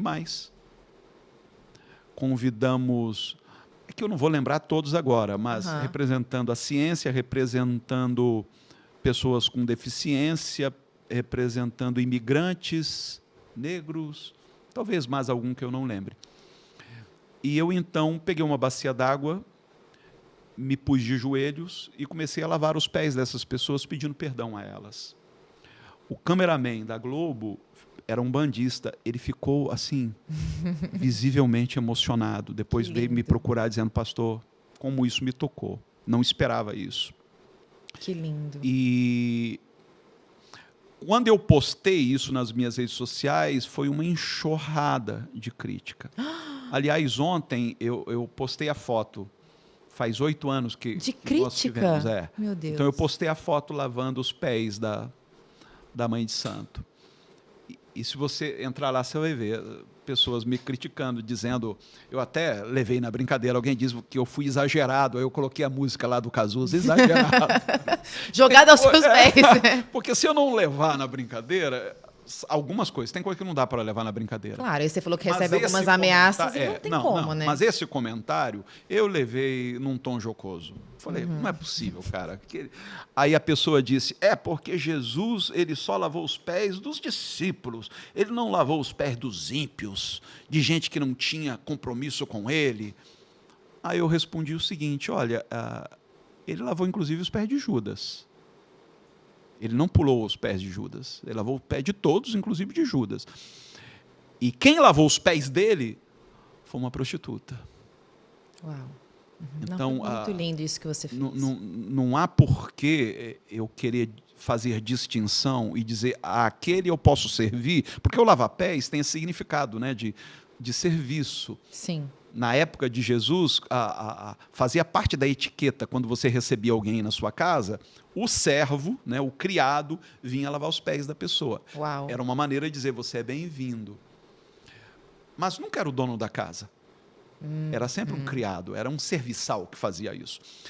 Um lugar de humildade também. Aí o texto vai dizer lá em São João que os discípulos estavam discutindo entre si quem era melhor, quem era mais importante. Aí Jesus, em vez de dar um discurso, Jesus tirou a roupa, botou uma toalha na cintura, pegou uma bacia d'água e começou a lavar os pés deles. Aí eles ficaram, o que está acontecendo aqui? Uau. Aí no final Jesus disse, vocês viram o que eu fiz? Porque entre nós, o maior é o menor. É aquele que serve. Aquele que serve é o maior. Isso é bonito demais. Gente, isso é amor. Exato. Não é só discurso, eu te amo. Mas me sinto superior a você e não quero te servir. Exato. Assim? Quem ama, serve. E eu costumo dizer que o Deus revelado em Jesus é o Deus que escolheu ser amado no outro. Não há outra maneira de se amar a Deus senão no amor ao outro. É com o outro, é com a alteridade que Deus se identifica. Então, essa coisa de, eu amo a Deus, então eu vou para o culto, aí fico levantando as mãos, e dizendo como eu te amo, como o Senhor é lindo. Nada disso enche os olhos de Deus. Agora, quando porque Deus não tem ego como nós, né? Exato. E Deus não precisa ficar sendo massageado o tempo todo. Sabe? As pessoas imaginam que no céu a gente vai ficar 24 horas por dia louvando, louvando. Eu não consigo acreditar nisso. Deus não tem esse problema de autoafirmação. Mas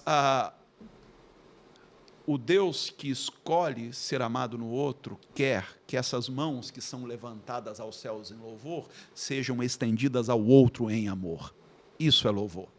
Uau. É quando eu encontro no outro Deus, a imagem de Deus. E quando eu sou capaz de amá-lo despretensiosamente, eu não estou esperando.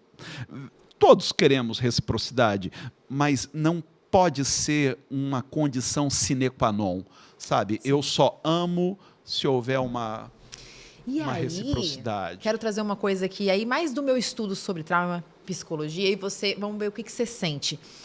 Mas eu me pergunto se é realmente possível amar o outro e servir o outro, se eu não sei qual é a sensação de me amar, de me servir. Como eu entrego isso não tendo uma referência? E quando a gente é impedido de ser quem nós somos e nos amarmos em quem nós somos, na nossa autenticidade, como que eu vou aceitar a autenticidade do outro? Como que eu vou aceitar o jeito que o outro é, né? Então, mas não é um amor, um alto amor focado no egoísmo, né? Em querer tudo para mim, mas é me enxergar como filha de Deus, como filha do Criador, como merecedora de tudo por graça, não por mérito, de saber que eu tenho valor e, por isso, estender esse mesmo valor para as outras pessoas. E é por isso que, para mim, falar sobre trauma é tão importante. Porque as pessoas elas estão muito feridas e elas vão ferir outras pessoas num ciclo de dor e violência muito grande, que quando a gente endereça, ensina essa pessoa a se amar, o que seria o natural, é natural. Você vê uma criança que é amada, o natural dela também é amar. Né? Então, não sei se você concorda com isso. Faz sentido para você isso que eu estou falando? Sim. Eu queria até aproveitar o gancho da sua pergunta, que é extremamente pertinente. Há uma passagem, Mateus capítulo 3 e depois no capítulo 4, quando Jesus é batizado. E logo em seguida o texto diz que ele vai para o deserto, onde ele é tentado. Aquela coisa do transforma a pedra em pães e tal, se você é mesmo filho de Deus, tal. E tudo isso te darei, se prostrado me adorares. Todos conhecemos essa passagem da tentação. Mas o que as pessoas não se atentam, e tem a ver com o que você está colocando, é que no momento em que Jesus é batizado, ele ouve do céu uma voz que diz, isso me emociona demais, este é meu filho amado, em quem eu tenho prazer, ou de quem eu tenho orgulho. E eu fico imaginando, se Jesus não houvesse ouvido isso, de onde ele tiraria força para suportar a tentação no deserto? Porque a primeira coisa que o diabo coloca em xeque é justamente isso. Se tu és filho de Deus, e ele tinha acabado de ouvir, este é meu filho amado. E eu fico também me questionando, Natasha, em quantas pessoas estão largadas no mundo, absolutamente vulneráveis a todo tipo de investida, de abuso, de tentações, e que nunca ouviram dos lábios de alguém, dos pais, ou de um familiar, ou mesmo de um amigo, de quem quer que seja, eu te amo, você é amado. E não só este é meu filho amado, mas este é meu filho amado de quem eu me orgulho, ou em quem eu tenho prazer. Quando o Valadão pregou lá na igreja dele em Orlando, na igreja da Lagoinha, e ele diz, Deus odeia o orgulho. Eu fiquei pensando, cara, que Bíblia que esse moço está lendo. Porque eu recebo muitos homossexuais que dizem, eu sou a vergonha da minha família. Meu pai me colocou para fora e disse, tem vergonha de mim. Que nunca ouviram uma palavra de amor. Eu vou contar uma situação acontecida não há muito tempo, que marcou muito minha vida. Aliás, e as duas são muito semelhantes, e aconteceram num espaço de tempo muito curto. Vou contar a última e depois contar a primeira. A última, uma mãe me procurou pelo WhatsApp e disse, pastor, eu tenho um filho de 10 anos que é um menino trans. E nós somos de uma família evangélica, mas eu me afastei da igreja, tal. Mas quando ele vai para a casa da avó, a avó o leva para a igreja. E da última vez ele chegou aqui em casa consternado e disse, mãe, Deus não me ama. Eu sou um erro. Eu disse, que é isso, filho? Claro que Deus te ama. Não. Eu fui lá na igreja da minha avó e saí de lá com essa conclusão, Deus não me ama. E ela tentou, de todas as maneiras, convencê-lo de que ele era amado. E ele diz, eu só acredito se um pastor me disser que Deus me ama. Aí por isso ela me procurou. Pastor, você gravaria um videozinho e me mandaria aqui por WhatsApp, dizendo ao meu filho trans que Deus o ama? Um pedido tão singelo, né? Quando eu imaginei que uma mãe ia me pedir isso? Aí eu fiz o videozinho, mandei para ele. Ele mandou um vídeo resposta para mim, que eu publiquei, borrei a imagem dele para preservá-lo. Depois ele até reclamou, por que o senhor borrou minha imagem? Eu tinha que te preservar. Você é uma criança, e eu né? tinha eu tinha mudado a voz dele, colocado uma voz robótica. Aí ele falou, a minha voz está muito feia, que primeiro eu mandei para ele, né? Eu falei, tá bom, a sua voz eu vou deixar, mas a imagem eu vou borrar. Ele me mandou um videozinho dizendo, cara, a coisa mais linda, como eu me emocionei com esse vídeo. Ele disse, pastor, obrigado por me mostrar que Deus me ama e que eu não sou um erro. Uau, meu Deus. O que seria desse menino solto no mundo sem ter a noção de que ele é amado? Quem somos nós sem a noção de que somos amados? Não, sabe? Não. O outro caso foi da Tamires. Eu não sei se você conhece a Tamires. A Tamires, ela lidera um movimento pelos direitos das crianças trans. Não. E quando teve lá a parada LGBT em São Paulo, ela fez um bloco só com os pais de crianças trans. E ela foi criticada terrivelmente.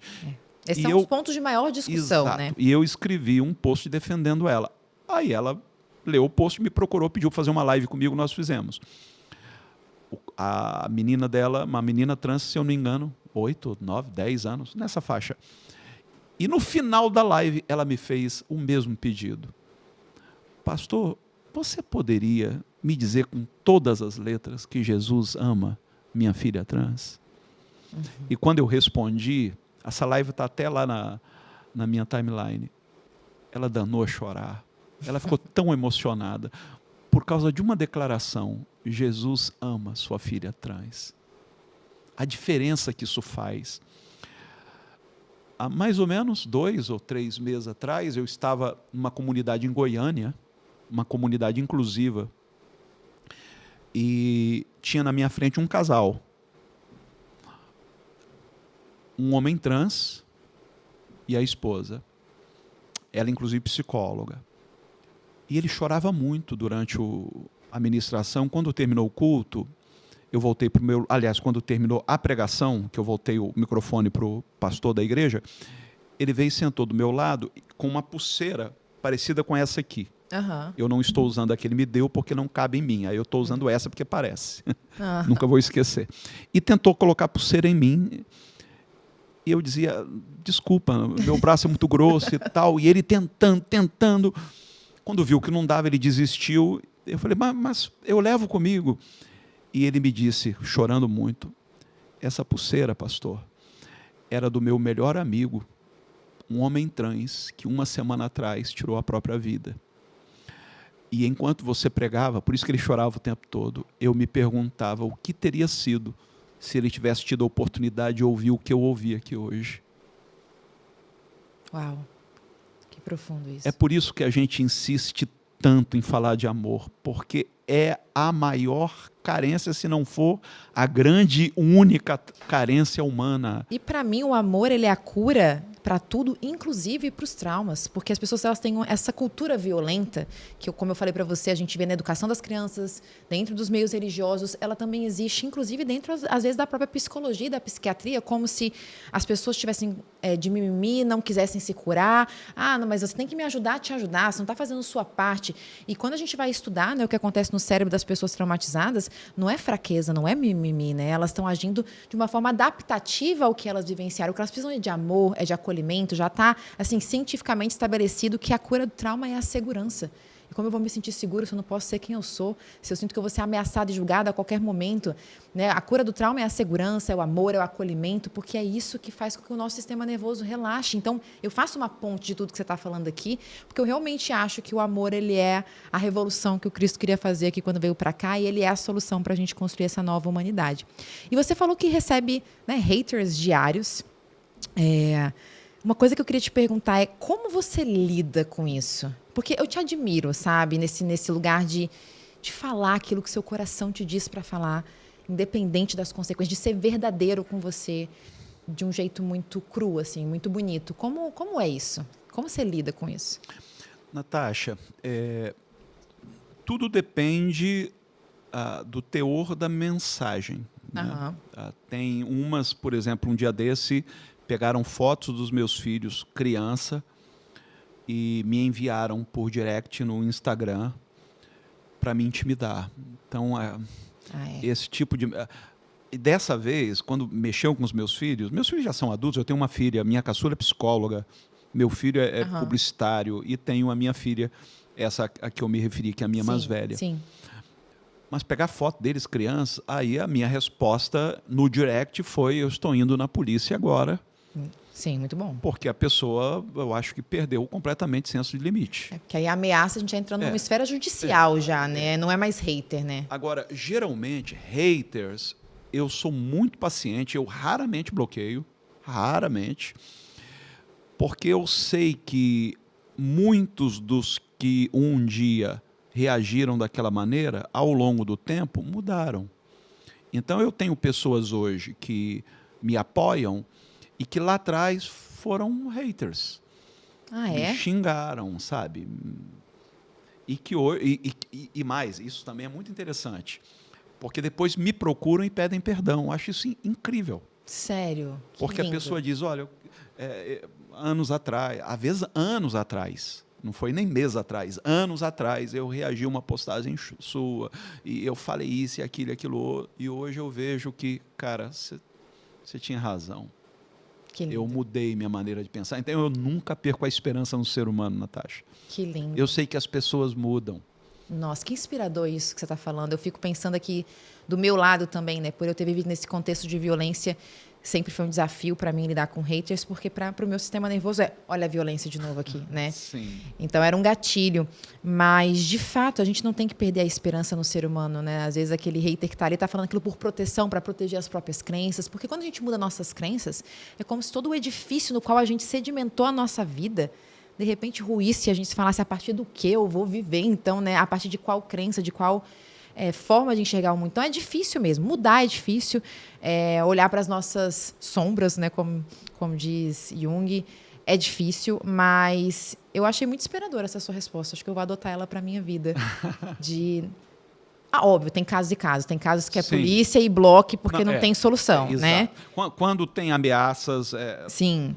A gente tem que tomar algumas medidas preventivas. Sim. Agora, há muitos anos, bem no iniciozinho do meu ministério, eu não era psicólogo ainda, mas eu tive uma experiência interessante que acabou se tornando para mim uma referência. Eu acabava de pintar a igreja do lado externo e no outro dia amanhecia toda pichada. Falei: meu Deus, não é possível.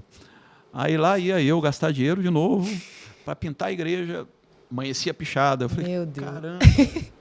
Nossa, aí um dia, um rapaz tinha uma porta lateral da igreja, ele ficou lá encostadinho assistindo o culto, prestando muita atenção. Isso da primeira vez. No dia seguinte, ele entrou e sentou e assistiu o culto. Dias depois, ele pediu para ser batizado.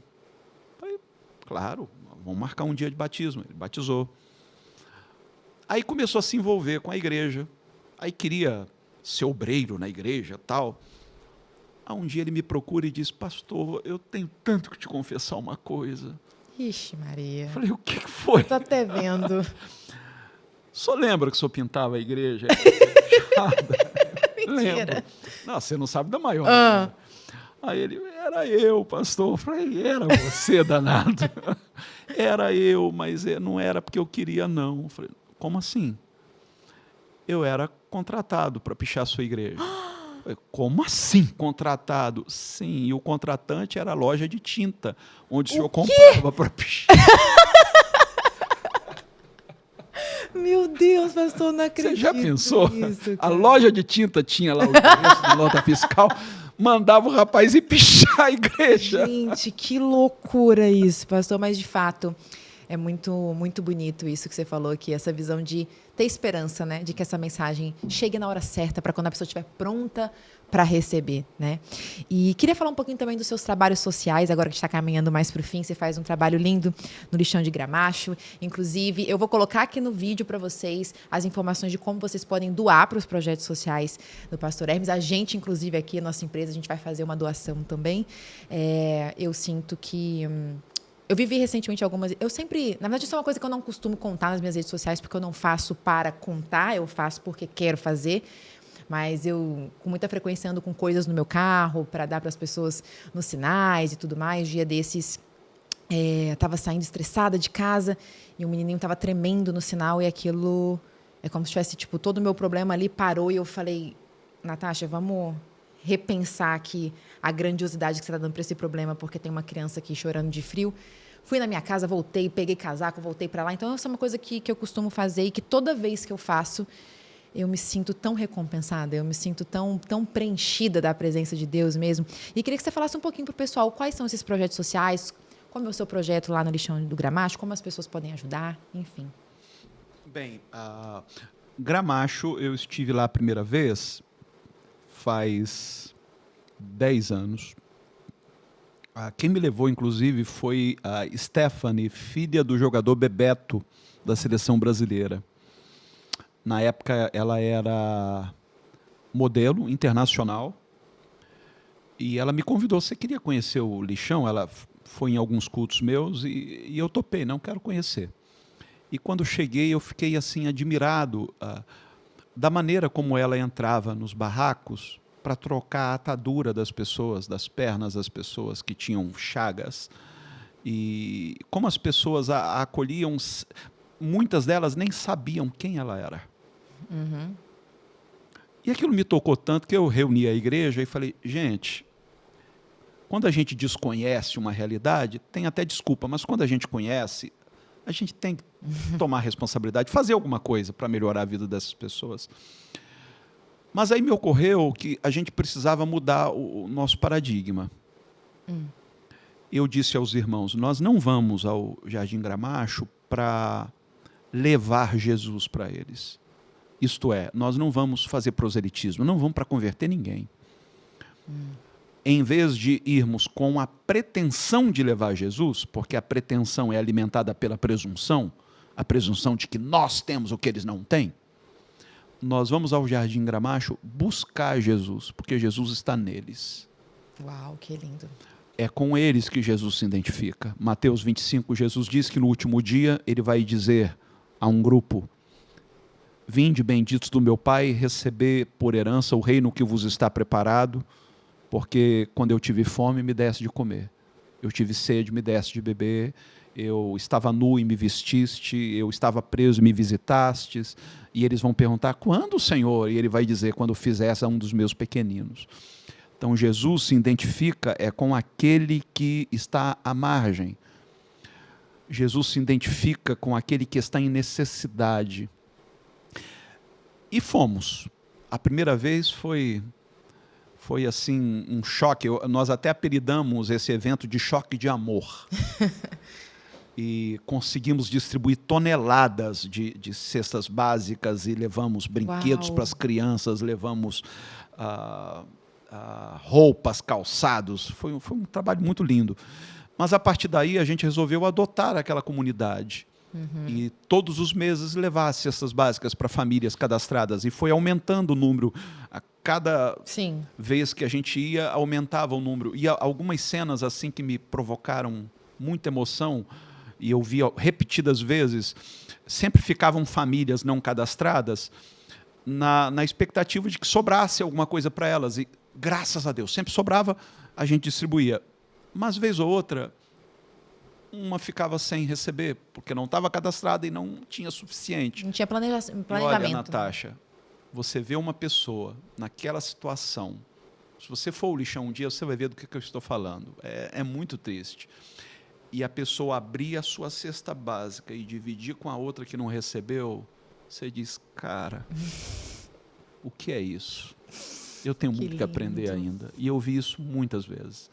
E o carinho das crianças, sabe, nos abraçando. Todos os anos, quando chega a época de Dia das Crianças, Natal, a gente leva centenas e centenas de brinquedos novos para elas. A alegria que aquelas crianças ficam quando recebem o brinquedinho, porque eu vi aquelas crianças procurando brinquedo numa montanha de lixo. Eu vi como aquilo dói. Eu entrei em casas, lá em barracos de papelão, onde as pessoas, sabe, não têm nem água encanada, não tem nada, é uma miséria absoluta.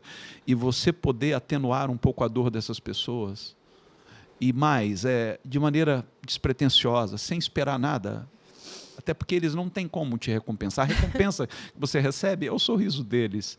No início, algumas pessoas vieram me questionar, você tem pretensão política? Eu falei, não. Você vai abrir igreja ali na Redondeza? Não. Então, o que você está fazendo lá? Eu tenho que ter alguma pretensão? Não pode ser despretensiosamente? Não pode ser por amor apenas? Nossa. Então, hoje, o projeto lá se chama Gramachinhos, que é um projeto, são 300 crianças que se alimentam nesse projeto todos os dias, refeições todos os dias. Que lindo. Nós abraçamos agora um projeto em Moçambique, com 62 meninas em vulnerabilidade social, na cultura lá da aldeia. Quando a menina chega aos 12 anos, ela tem que ser entregue em casamento a homens mais velhos. E precisam dar prova de que são férteis, se engravidando imediatamente. Meu Deus. Esse projeto é iniciado por uma missionária muito querida. Hoje tem 62 crianças sendo assistidas, meninas. E nós estamos apoiando esse projeto também. Nós temos para evitar que elas precisem passar por isso? Exato, para que elas não sejam entregues em casamento aos 12 anos. Tem um projeto com as pessoas em situação de rua, que eu faço pessoalmente. Eu, minha esposa, minha sogra, nós vamos pessoalmente.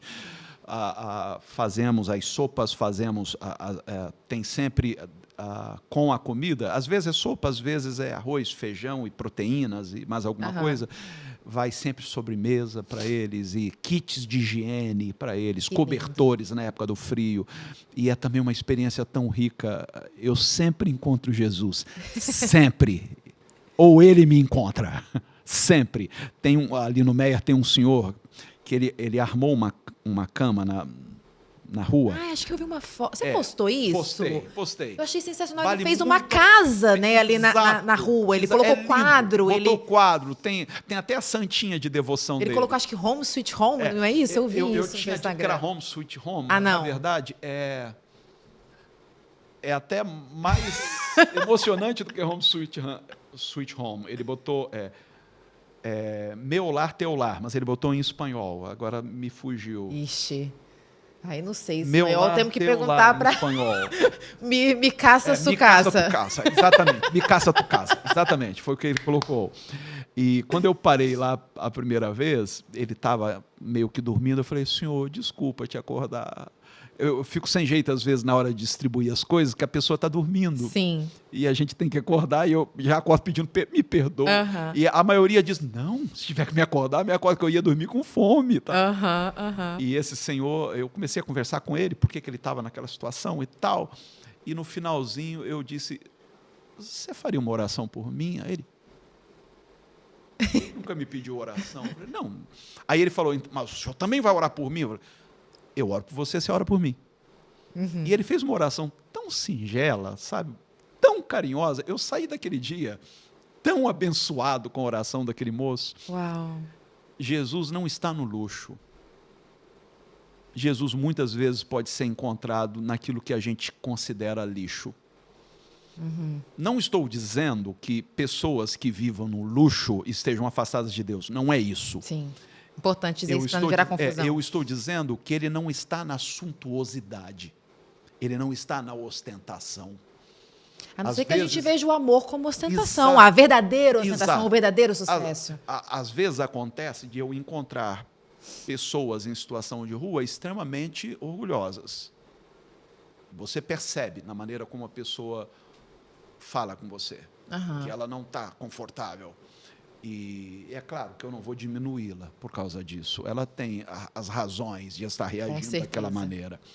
Mas você também encontra pessoas em situação econômica muito privilegiada e com uma humildade e um desejo de servir. Exato. Então, o ter não é ostentar. Há pessoas que têm e não ostentam. As pessoas que ostentam o que não têm. Exato. E com o coração envaidecido como se fosse... sabe, o suprassumo da riqueza, e às vezes está com uma vida miserável, pensando em tirar a vida todos os dias. Exatamente. Então, o mais importante é encontrar Deus no ser humano, seja ele quem for. Em qual situação seja, Em né? que situação. Com certeza há uma carência ali. Que lindo, que lindo. E essa carência pode ser suprida pelo amor. Que lindo. Eu me emocionei muito aqui, não contive minhas lágrimas, nem se eu sei se eu estou borrada neste momento. Não, né, produção? Poderia ter acontecido um acidente sério aqui. Porque quando você fala isso tudo, pastor, eu sinto a presença de Deus. Eu realmente sinto. Eu me preencho disso. Isso faz muito sentido para mim. Pode ter certeza que da nossa parte, o que a gente puder fazer também para colaborar para os seus projetos, isso aqui também é uma tentativa de trazer essa sua mensagem para mais pessoas. Provavelmente algumas pessoas vão falar, Natasha, como assim você trouxe Pastor Hermes para falar disso? Como assim você acredita nisso também? Mas é isso, acredito, essa é a minha verdade e vivo de acordo com ela. E queria aproveitar que a gente está finalizando aqui para pedir se você podia deixar uma mensagem. E aí vou pedir para você olhar para essa câmera aqui, né, para falar diretamente com os nossos telespectadores, para as pessoas que estão assistindo a gente e que viveram traumas, principalmente num contexto religioso, que não se sentiram amadas, acolhidas, pertencidas, que questionaram se Deus as amava. E se você sentir também, de forma geral, para quem está na dor, está no trauma, está sem esperança, queria te pedir para deixar uma mensagem final, se estiver tudo bem para você. Sim, claro. Primeiro dizer a você que Jesus é muito melhor do que nos contaram. E só há uma palavra capaz de definir Deus. Deus é amor. Mesmo você que talvez não encontre razões para crer numa divindade, você que tenha sido machucado pela religião ou pela instituição, não desista. Não desista dessa tua busca. Você pode ter dificuldade de crer num Deus pessoal, como eu creio. Num Deus que veio ao encontro da humanidade, fazendo-se um de nós. Pode ser que você não encontre muitas razões para endossar esta crença. Mas se você acredita no amor, você acredita na mesma coisa que eu creio. Há diferenças, uma coisa ou outra são periféricas. A essência é o amor. Não importa de que tradição religiosa você seja. Você é meu irmão. Você é umbandista, candomblessista, católico, hinduísta, budista, agnóstico. Não importa. Você é meu irmão. O que bate aí no seu peito, bate no ritmo do que bate no meu peito. Nós pertencemos a uma mesma família, criada por Deus e criada para o amor. Não tente se adequar às expectativas de quem quer que seja. Não tente ser o que você não é chamado a ser. Cada um de nós tem uma vocação existencial. Você só vai encontrar sentido para a sua existência quando você descobrir essa vocação e vivê-la intensamente, sem ter que ficar se desculpando, sem ter que ficar dando explicação. Seja quem você é, porque é exatamente como você é que você é amado. Agora eu também quero aproveitar, em nome da minha religião, que provavelmente tenha feito tantas vítimas, eu quero te pedir perdão. Porque muitos daqueles que na minha religião falam em nome de Deus, nem sequer o conhecem. Falam do que jamais experimentaram. Não alimente essa dor. Quanto a você que busca sentido para a dor, o único sentido que eu encontro para a dor é revelar que estamos vivos. Viver dói. Nascer dói.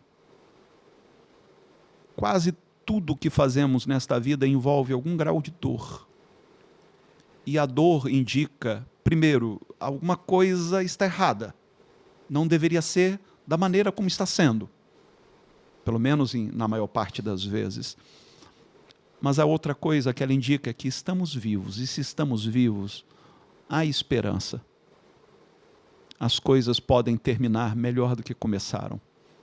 Então não desista desse dom precioso de Deus, que é o dom da vida. E eu termino dizendo uma frase que eu ouvi no filme Coração Valente, e que eu adotei como mote para a minha vida. Viva e deixe viver.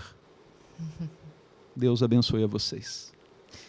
Ai, pastor, não me contive novamente, já chorei tudo, nem sei qual é a situação atual, mas eu queria te agradecer do fundo do meu coração e quero te dizer, continue, só continue. Não importa o que aconteça, nem quantos haters possam vir, o amor ele é maior que tudo isso, ele contagia, ele salva. E do fundo do meu coração sou muito grata por você ter ouvido esse chamado, porque para mim o que você faz é um chamado de Deus, assim como o que eu faço também é. Tudo que a gente faz hoje, já contei isso algumas vezes, na verdade foi recebido. Foi Deus que falou para eu fazer. Como de vez em quando existe um meio acadêmico em torno do que eu faço, nem sempre eu cito essas coisas para evitar que as pessoas façam confusões que na verdade não existem, porque obviamente também respeito a ciência e tudo que ela descobriu, valorizo, mas o que eu faço hoje também é por causa de uma inspiração. Então, eu realmente admiro demais seu trabalho e que você possa cada vez mais, que as portas que se fecharam se abram multiplicadas centenas de vezes, porque é isso que precisa acontecer para uma nova humanidade nascer, né? Então, obrigada de coração por ter estado aqui com a gente. Foi uma honra. Natasha, eu sou muito grato pela sua vida, pela oportunidade que vocês me deram. Sinceramente, eu não lamento nenhuma porta que se fechou para mim, porque tantas outras se abriram, como esta, por exemplo. Sim. E talvez portas... Em tudo eu vejo a mão de Deus. Não há por que me lamentar, eu só tenho razões para celebrar. Celebrar a sua vida, celebrar a vida daqueles que nos acompanharam durante esse podcast e celebrar a possibilidade de que esse mundo está numa jornada de evolução e que a humanidade sonhada por profetas e poetas e tão desejada pelo Cristo, esta humanidade, ela está emergindo. Ela está nascendo como a fênix das cinzas. Depois de 2 grandes guerras mundiais, depois de uma pandemia como a que enfrentamos recentemente, eu estou convencido de que Deus não desistiu do seu projeto original e de que, em breve, o mundo não será mais o mesmo. Amém. Não tem outra palavra. Obrigado, querida. Obrigado de coração. Eu que agradeço do fundo do coração. Gente, então é isso. Termino aqui emocionadíssima, né? Porque não tem como não terminar assim. Então, se você esteve aqui com a gente, comenta aqui o que te tocou, para que possa tocar outras pessoas. Manda esse vídeo para a maior quantidade de pessoas que você puder. Não deixa de colaborar, se você sentiu no seu coração, com os projetos sociais do Pastor Hermes. Aqui no vídeo vão estar todas as informações.